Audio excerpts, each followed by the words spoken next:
Umaalma ang pamunuan ng NAIA na napasamang Ninoy Aquino International Airport o NAIA sa lista ng mga high-risk airports sa Asia Pacific. May live report si Bon Aquino. Bon!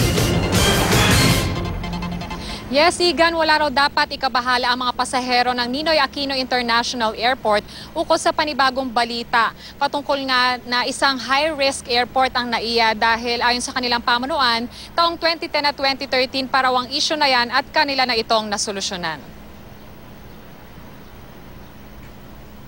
Sa ulat ng International Air Transport Association o IATA, isa raw sa high-risk airport ang NAIA sa Asia Pacific region dahil sa mga safety concerns at poor infrastructure.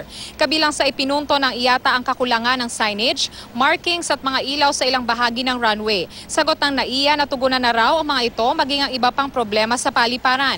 Nakalatag rin daw ang plano ng NAIA na magtayo ng tinatawag na Rapid Exit Taxiway para raw mas mabilis ang daloy ng mga eroplanong dumarating at lumalabas ng paliparan. Hinintay na lang daw ang pondong magmumula sa DOTC para masimulan ang konstruksyon nito. Para naman sa mga pasahero ay kontento naman sila sa mga signages at markings ng NAIA Terminal 3. Narito ang kanilang pahayag. Okay naman po. Nakakabilis yung proseso ng pagpasok sa loob. Oo naman, kasi sanay naman kaming bumiyahe kasi.